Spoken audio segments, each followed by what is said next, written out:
Good morning, Commissioners. The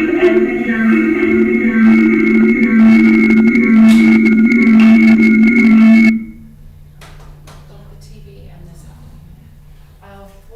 We'll try that again. Good morning, Commissioners, and welcome to the June 11th, 2020 Cumberland County Commissioners Virtual Workshop Meeting. Please stand and join me for the Pledge of Allegiance by saying,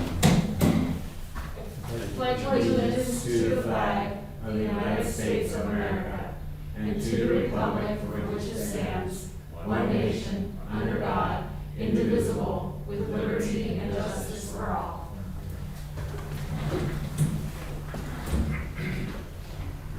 I call this meeting to order at 9 a.m. and at this time open up the floor to public comments. Are there any members of the public? Hearing none, seeing none, we'll move on to agenda item number 3, and I'll call on Tim Whalen and Chris Rafferty, who will be providing a summary of the CDBG CV applications. Tim? Yes, good morning, Commissioners. Can everybody hear me okay? It's a little weak, so Tim, if you just speak up, we should be fine. Okay, I'll try to raise my voice a little bit if that helps. So thank you for this opportunity. We wanted to give you a very quick and very brief update on the CDBG COVID-19 grant applications that were received. So as a reminder, there was a call for proposals sent out here a few weeks ago. And these are monies that were specifically received by Cumberland County in order to address the COVID-19 national crisis. There was a little bit more than $727,000 that was allocated to Cumberland County. We have received 16 applications from 12 different organizations, and these total projects request more than $1.9 million. So there's been obviously significantly more requests coming in. The total project cost of $1.9 million. The actual request for CDBG is a little bit more than $1.2 million. So about $500,000 more than available monies. Chris Rafferty and I are now reviewing all of these applications to determine do they meet the eligibility requirements set out in the CDBG COVID-19 guidelines. We'll be completing that review over the next 2 weeks, and we hope to be able to present to the commissioners at your June 24th, or your next workshop meeting here, I believe it's June 25th. Present to you all a review and some recommendations for funding at that time. Chris Rafferty sent you all via, and I hope you've had a chance to at least receive it, a quick application summary. But that summary, just gives you a very cursory overview. We'll be working again to do a very detailed review on all of these applications, and again, hope to have the complete review and some recommendations for you for your June 25th workshop meeting. So, are there any questions, thoughts, or concerns that you may have now or others? I have none. We're good. Thank you, Tim. Thanks, Tim. Great, thank you all very much. We'll stay in touch. Thank you. Agenda item number 4 is contracts and grants. With agenda item 4.1A and B, our existing contracts, contract extensions, or addenda. No additional cost or increase to the county. The first is Commonwealth Affiliates, PC, for Children and Youth Services. And then there's also a continuation for RSP Management, LLC, for the District Attorney for Victim Services. Commissioners, do you have any questions, comments, or concerns about either of those? Hearing none, we'll move on to agenda item 4.2. which consists of new contracts, vendors, services, grants, and contracts with increases or decreases to the county. And we'll start with Kim Bittner, who's going to discuss the state food purchase program grant for aging and community services. Kim? Hi, good morning. We are the lead agency for this program, and with that, we will allocate the state funds to the 8 food pantries in Cumberland County. They will in turn purchase food from Spellinger, so they're located in State College and Central Pennsylvania Food Bank, and they will distribute that food to the residents of Cumberland County. Do you have any questions for Kim? Thank you, Kim. Thank you. Next, I'll call on Jamie Ryber, who's going to discuss 5 agreements for children and youth. Jamie? Good morning, Commissioners. The first 3 agreements are with the University of Pittsburgh for our CELA students. 2 of those students are full-time and 1 is part-time. There is no cost associated with part-time. However, the full-time students, the county will continue to pay their salary and benefits, but the University of Pittsburgh will reimburse the county 95% for their salary and 100% for their benefits. The second contract is the Bethany Home. This is one of our group homes. They did have significant increases this year, however, we don't use them heavily, and all of their increases are well below the state maximum allowable. And our last one is the Silver Spring Martin Schools. This is an RTF, and we don't typically contract with them. However, we have a very difficult trail in this placement that has had several increases to her treatment and improved form care. And the child also is requiring one-on-one supervision, basically 24 hours a day, to ensure that she doesn't harm herself or others. So for the time being, until we can find a more appropriate placement for her, we have to execute our contract, pay them for the one-on-one. Do you have any questions for Jamie? Thank you, Jamie. Denny Lebo is here, and he's going to discuss the paperless solutions addendum and the maintenance contract. Commissioners, please note that these are both action requested items. There was 2 things. First is a 2-year contract for our annual maintenance for our on-base systems that Dale and I both have our imaging systems on. And the addendum is for a change to the software that will delete real text versions of documents that are created by the judges, by the court in their workflow system, rather than having those documents that will never be used or looked at again, just accumulate, take up space. The system will automatically delete those after a certain period of time. And it was something Mark Adams recommended, and Dale and I agreed to pay for. All this is going to be paid for by automation funds. I think you have the documents that are showing the breakdown between Dale and I, but it's all automation funds from our 2 automation programs. Any questions for Denny? Thank you, Denny. Holly is joining us. Yeah. Oh, I'm so sorry. Yes. Okay, I'll entertain a motion on this. I make a motion to approve the request from the clerk of courts and provide Terry as presented. I'm going to second that motion. Okay, it's moved and seconded. All in favor, indicate by saying aye. Aye. Any opposed? Motion carries. Thank you. Thank you. Thank you again, Denny. Next, Holly Sherman is joining us to discuss the Experian Consumer Agreement for Human Services. Holly? Good morning, Commissioners. The contract that we have, the total amount is $407.16.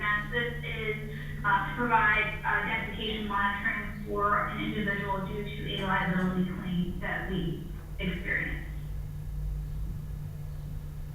Holly, I'm sorry, could you repeat that again? I'm not sure I understood what you're saying. Sure. It's $407.58 for the contract. This is to provide identification monitoring due to a liability claim that we experienced. A liability claim. I'm not concerned about the amount, I just want to understand what it is. Yes. So we had a cyber liability claim that came about, and so we are, as part of that claim, providing identification monitoring for the individuals is Got what it. is approved. Sorry, thank you. Little slow today. Any other questions for Holly? No. Okay, thank you, Holly. Kirk is joining us to discuss 2 grants for the planning department. Kirk? Good morning, Commissioners. The first grant was a transportation alternatives grant, which was submitted to PennDOT on behalf of the Cumberland Valley Rails Council. This one jogs your memory a little bit. It was approved in September 11th, 2017. The wheels of government have churned. The project has been designed and ready to move forward towards construction. So this is a reimbursement agreement for that project at $700,000. So Keith has reviewed that agreement as well as finance. This will be used to build a 2-mile section of the Cumberland Valley Rail Trail from Springview Road to McAllister Church Road in West Side Borough Township. Any questions for the first grant? Oh. Okay, and grant number 2 is our second Cumberland Plan Grant Agreement. This one is with Mount Holly Springs Borough for $6,750 to codify their ordinances and put them on a very convenient and accessible online format. Any questions for Kirk in the second grant? Thank you, Kirk. Okay, thank you. And Matthew Frampton is going to discuss the grant application for the sheriff's office. Matthew? Hi, Commissioners. This is Jason Buell. I'm the sheriff's office. I have Matt here in my office, and I will, without further ado, I'll just let him talk about it, and I'll head the video over to him. Can you hear me okay? Yes. Good morning, Commissioners. We're here seeking approval to apply for the PennDOT Highway Safety Grant. This is something that the county has pursued since 1989, so you may be familiar with it. It used to be housed in the recorder's office. 2 years ago, it started being housed in the sheriff's office. The grant application period that we're in right now is for federal fiscal year 2021 and 2022. It runs from October 1 of this year to September 30 of 2022.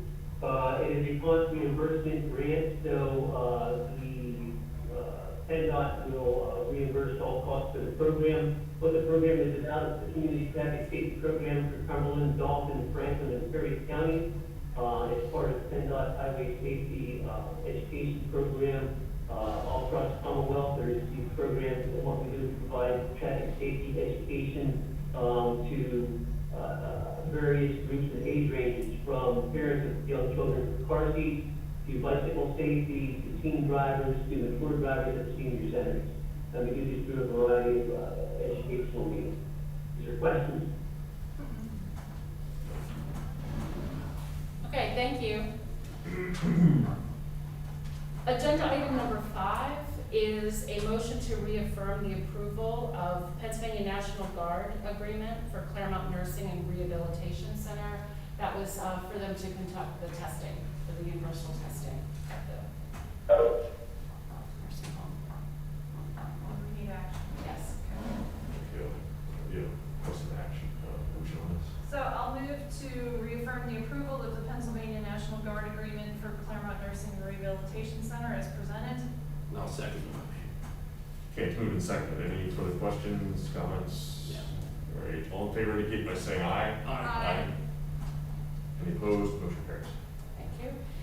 Next is discussion of a capital project request, and I'll call on Raymond Soto to discuss that request for the nursing home. Raymond?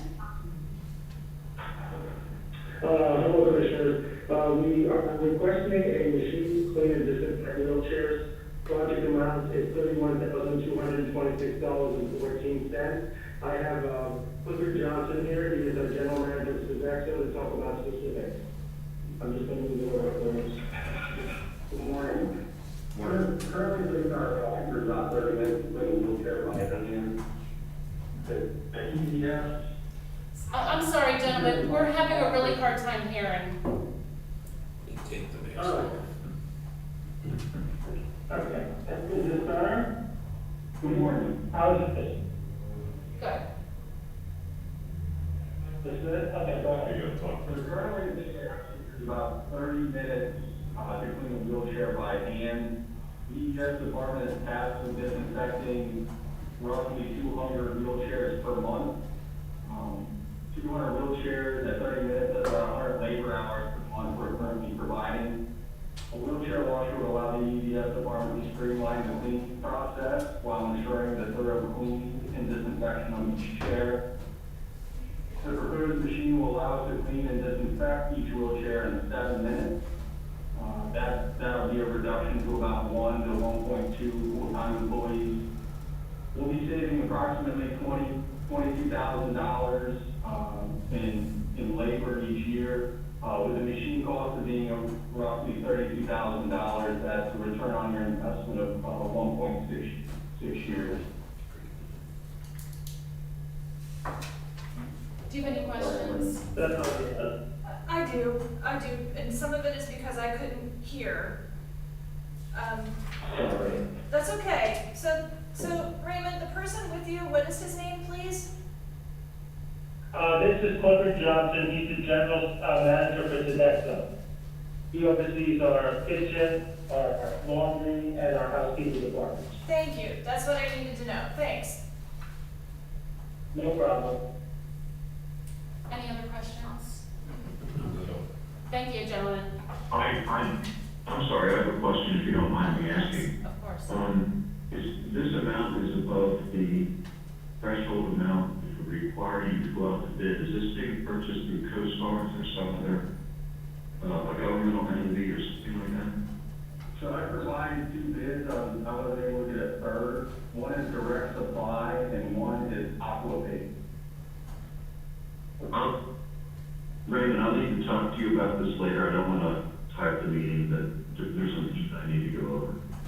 Okay. Thank you. Thank you. Okay, and Keith, you'll get back to us prior to Monday's vote then? Yes, I will. Okay, thank you. Thank you. Agenda item number 7 is Commissioners' Liaison Reports, and I'll start by calling on Commissioner Eichelberger.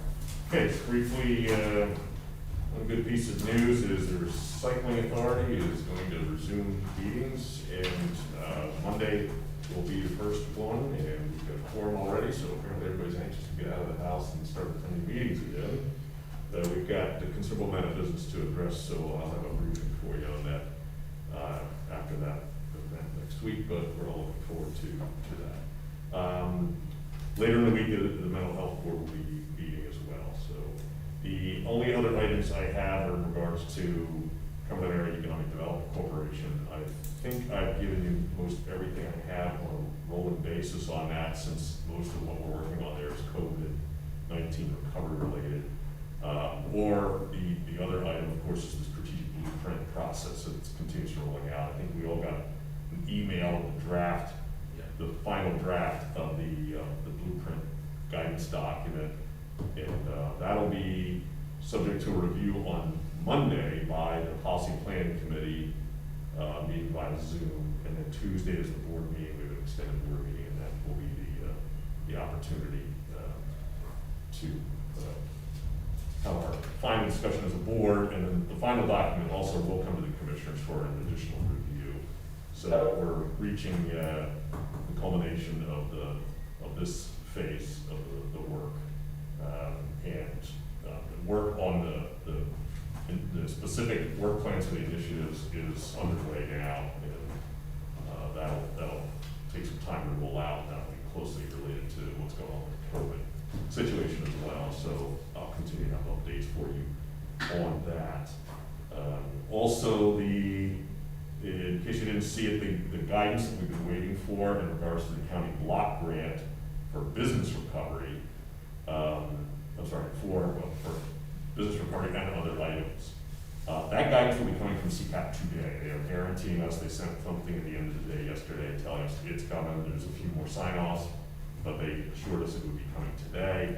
That'll be an essential document to help us understand exactly what we can allocate the block grant dollars for, which we have a lot of discretion on. And of course, as I mentioned before, there are other funding sources that are available. And our next step, of course, is to sort out what all monies are available and where the need is, and so we can make smart decisions in regards to the block grant, So it can meet needs that aren't being met by underfunded sources of the revenue streams.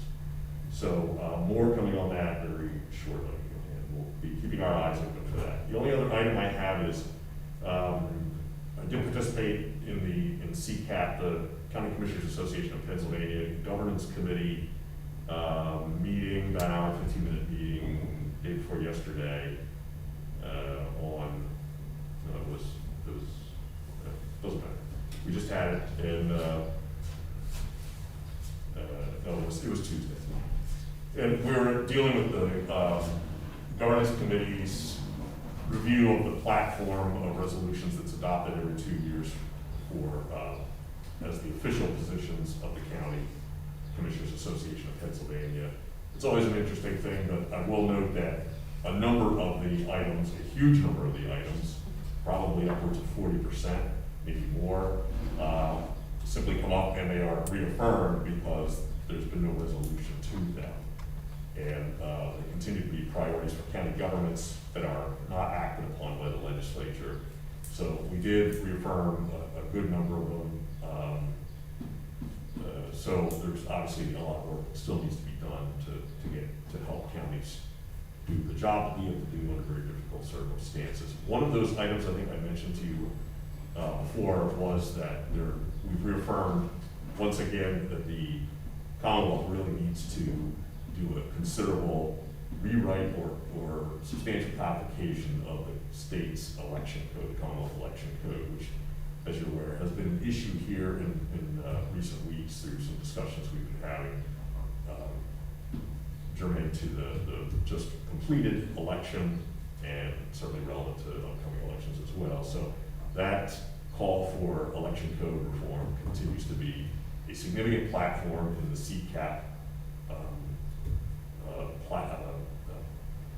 agenda of priorities. So I'm hoping we'll hear more on that as more questions arise in regards to this very significant election year that we have. So I just want to make you aware of that. So that's everything I've got. Okay, thank you, Commissioner Eichelberger. Commissioner Fauci. I have two things. One is that the Harrisburg Area Transportation Study, I'm now on the coordinating committee, but we met, Kirk Stoner and I and Toby Fowler went and met with Steve Deck this week to talk about projects in Cumberland County and their priority on the tip. So I want to make sure that everyone knows and the public knows that there are Cumberland County projects for the next 4 years of highway and transit projects. They're in draft and they're open for public comment within the region. And you can go to PennDOT.gov, regional offices, District 8 public meetings, and give your public comment on those projects. That is very important. I think historically Cumberland County has not had enough of a voice in those projects, and for the public to go out and comment on them, that will be very important as we move forward. And my next item is I made it to the Western Cumberland Council of Governments meeting on Monday because we did not have a Board of Commissioners meeting on Monday.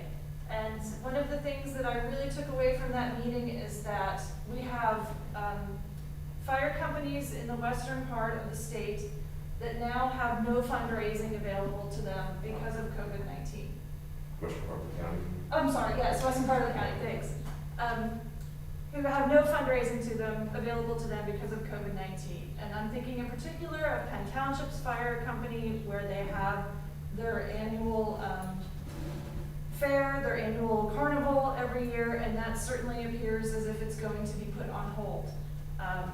That is a significant fundraiser for them. So I think as we move forward, our fire companies in this area, being volunteer, are going to be in trouble. And that's something that I think legislatively probably needs a really good fix. So Commissioner, you talked about our election code, and I'm going to talk about funding for our volunteer fire companies. I will mention, I think that's one of the categories that there is state grant funding. Okay. COVID recovery funding. Good. That's it. All right, thank you, Commissioner Fauci. Commissioner DiTulivo. Thanks, Stacy. Two things. One of them, Tim Whelan covered this morning was the Cumberland County Housing Redevelopment Authority projects coming up, potential grant applications. So I'll let that be as it is. I have no other reports, but other than to state that I will be attending a event today at the Deckman Farm in Monroe Township. The State Farmland Preservation Board will be announcing 49 new farms to the Ag Preservation Program. Secretary Russell will be there, a few other folks. So honored to be there. I have copies of my speaker notes if my colleagues would like them, and that's all I have. Okay. Thank you, Commissioner DeFilippo. I would like to report that executive sessions were held on June 10th, 2020 at 10 a.m. and also June 10th, 2020 at 1:45 p.m. Regarding personnel. And under other business, the vendor that we use for Polycom maintenance would like to provide 2 Polycom microphone arrays. The list price is around $700 each. You were provided information in your packet about what the microphone array is and how it would be connected using an included microphone cable. Do you have any questions about the request? No. Is there any other business that needs to come before the board today? Hearing none, we will adjourn.